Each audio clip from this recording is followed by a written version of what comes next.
Hello friends, मैंने chemistry का सारा निचोड़ कर करीब कुल 338 वीडियो 338 यानी क्वेश्चन बनाया है पूरा केमिस्ट्री का। जैसे कि आप लोग को हम बारीकी से सब क्वेश्चन को आप लोग को पढ़ाया आंसर बताते जाएंगे। चलिए, तो अभी ये है क्वेश्चन का, ये बिलियन आ गया है क्वेश्चन का। चलिए, चैप्टर नंबर बिलियन है। बिलियन में आप लोग सभी तो अच्छा से पढ़ चुके होंगे। बिलियन से हालांकि 4-5 ऑब्जेक्टिव आता है, 4-5 गो, तो पर इस बार 200 ऑब्जेक्टिव था तो 4-5 गो क्वेश्चन दिख ही गए थे 70 ऑब्जेक्टिव में। तो इस बार लगता है हालांकि कम ऑब्जेक्टिव होगा तो 5 गो नहीं तो 4 गो जरूर रहेगा, 4 गो नहीं 3 गो जरूर अवश्य रहेगा।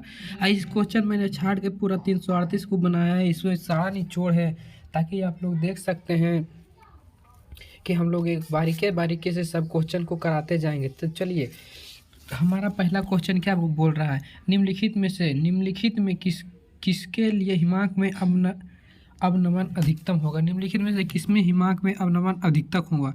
तो हमारा क्वेश्चन नंबर 1 का होगा, हमारा क्वेश्चन नंबर 1 का सही आंसर होगा ए। क्वेश्चन नंबर 1 का सही नंबर होगा हमारा क्वेश्चन नंबर ए। तो चलिए, एक को हम सेलेक्ट करते हैं। तो चलिए, आप सभी लोग याद करके रख अच्छा से रहें। क्वेश्चन नंबर ये होगा। चलिए, क्वेश्चन नंबर 2 का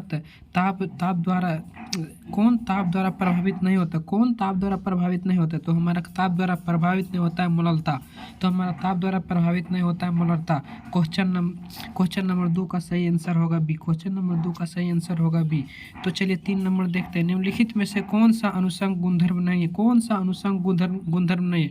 तो कौन सा अनुसंग गुणधर्म नहीं है। तो क्वथनांक का उन्नयन नहीं है।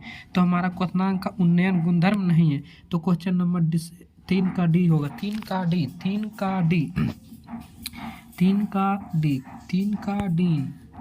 तो चलिए, 3 का डी। 3 नंबर का क्वेश्चन नंबर डी हो जाएगा। 3 का लगता है इसमें थोड़ा सा क्वथनांक के उन्नयन हिमांक में अपने डी नहीं होगा। सॉरी फ्रेंड्स, ये क्वेश्चन नंबर ये डी नहीं होगा। हमारा क्वेश्चन नंबर बी होगा। सही आंसर होगा बी। सही आंसर होगा बी। तो चलिए, बी हो गया। 3 का बी। तो चलिए, क्वेश्चन नंबर 4 चलते हैं। क्वेश्चन नंबर 4 की तरफ कहता है 5 के अनुसंग गुणधर्म का 5 अनुसंग अनुभार 3.42 इलेक्ट्रॉन साइक्लोट्रॉन है 1% घोल के साथ है। तो अनुभार कितना होगा। 1% घोल के अनुसार अनुभार कितना होगा। तो हमारा अनुभार हो जाएगा सी नंबर। क्वेश्चन नंबर 4 का सी। क्वेश्चन नंबर 4 का सी 68.2। तो चलिए, देखते हैं अगला क्वेश्चन। चलिए, मोलरता का मात्रक है। मोलरता का मात्रक है मोल प्रति केजी। मोलरता का मात्रक है मोल प्रति केजी। मोलरता का मात्रक है मोल प्रति केजी। मोलरता का मात्रक है मोल प्रति केजी। तो चलिए, मोलरता का मात्रक है मोल प्रति। मोलरता का मात्रक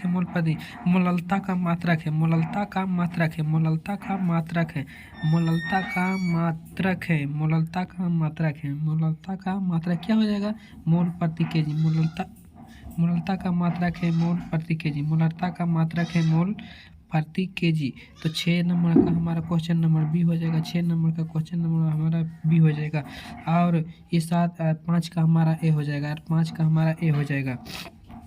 तो चलिए, क्वेश्चन नंबर 7 कहते हैं किसी बिलियन के 200 ml में 2 ग्राम NaOH घोल का बिलियन है तो घोल क्या होगा। तो घोल क्या होगा, तो हमारा 0.25 आप लोग ध्यान से याद कर लीजिए ताकि ये हालांकि VVI क्वेश्चन हम लोग छाट के इसमें ऐड किए हैं ताकि आप लोग अच्छा से याद कर सकें। तो चलिए, क्वेश्चन नंबर 8 देखते हैं। क्वेश्चन नंबर 8 देखते हैं किसी बिलियन में विलय का मोलरता प्रभाव व्यक्त कीजिए। किसी बिलियन में विलय की मोलरता को प्रभाव को व्यक्त कीजिए। तो हमारा 8 का नंबर हो जाएगा बी। 8 नंबर का क्वेश्चन नंबर बी। 8 नंबर का क्वेश्चन 8 का बी।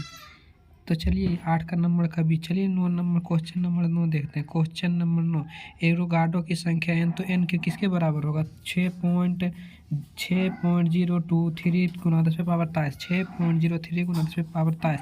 क्वेश्चन बी हो जाए 9 का बी। 9 नंबर का बी हो गया। 9 नंबर का बी हो गया। चलिए, आगे बढ़ते हैं। चलिए क्वेश्चन नंबर 10 की ओर चलता है। क्वेश्चन नंबर 10 किया 234.2 ग्राम चीनी के घोल में 34.2 ग्राम चीनी का घोल मोल सांद्रता क्या होगा। तो 34 पॉइंट मोल सांद्रता क्या होगा। तो 34 पॉइंट मोल सांद्रता हमारा क्वेश्चन नंबर 10 का ए हो जाएगा। 10 का ए 0.5%, 0.5। चलिए क्वेश्चन नंबर 11 की ओर चलते हैं। क्वेश्चन नंबर प्रासरणी बिलियन में समान होता है। प्रासरणी बिलियन में समान होता है, क्या समान होता है। मोलर सांद्रता, मोलरता सांद्रता, नम्रता, इनमें से कोई नहीं। तो हमारा हो जाएगा क्या, मोलर प्रासरणी विलयन में समान होता है। तो हमारा हो जाएगा मोलर सांद्रता समान रहता है, प्रासरणी विलयन में समान रहता है मोलर सांद्रता। तो चलिए 12 नंबर का प्रासरण दाब निम्नलिखित में से किस समीकरण द्वारा व्यक्त किया जाता है। प्रासरण दाब निम्नलिखित में से किसके द्वारा, यानी प्रासरण दाब निम्नलिखित में से किस समीकरण द्वारा व्यक्त किया जाता है। प्रासरण दाब निम्नलिखित में से किस समीकरण द्वारा व्यक्त किया जाता है। तो किस समीकरण द्वारा जाता है, P बराबर CRT, P बराबर CRT, P बराबर CRT। क्वेश्चन 12 का ए P बराबर CRT, P बराबर CRT। तो चलिए 13 का चलता है CA इंटू NO3 का होल टू का बांट हॉप गुणांक कितना होगा। बांट हॉप गुणांक कितना हो जाएगा, बांट हॉप गुणांक 2 होगा। बांट हॉप गुणांक 2 हो जाएगा, बांट हॉप गुणांक 2 हो जाएगा।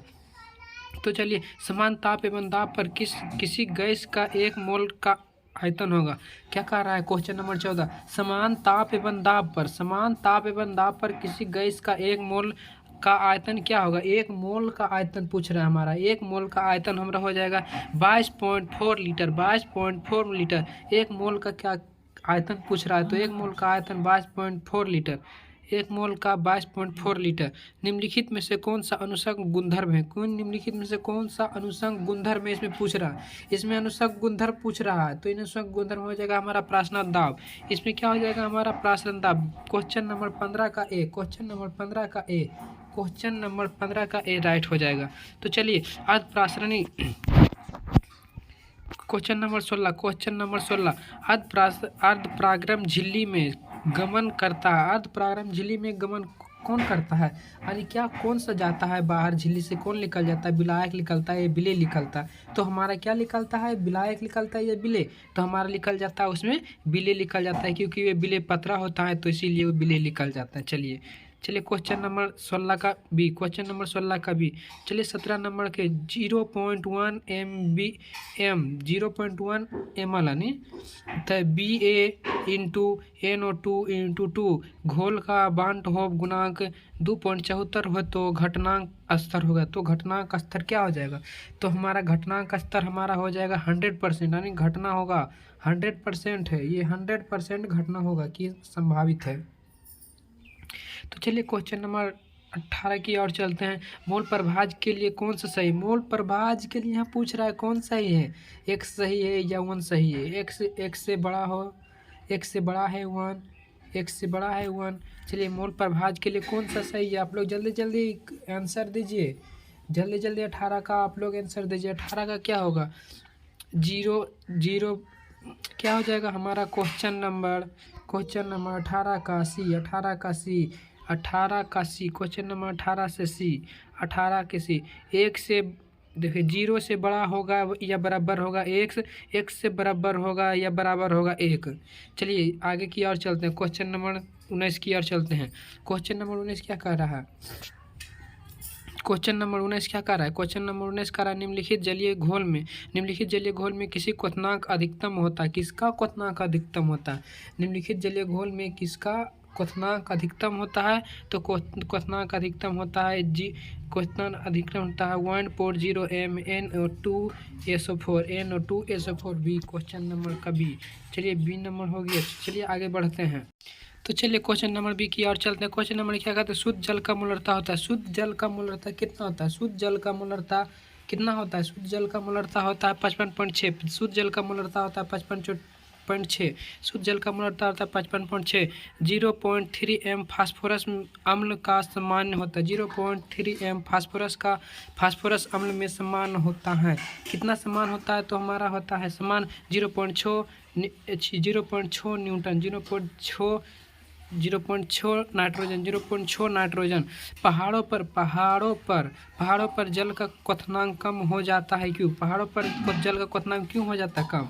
क्योंकि वहाँ वायुमंडलीय दाब कम होता है, कि तापमान ज़्यादा होता है, वहाँ दाब ज़्यादा होता है, कि वहाँ हवा ज़्यादा होता है। तो हमारा हो जाएगा वहाँ वायुमंडलीय दाब कम होता है। हमारा वायुमंडलीय दाब कम होता है वहाँ पर ही, हमारा वायुमंडलीय दाब वहाँ पर कम होता है, इसीलिए क्वथनांक कम हो जाता है।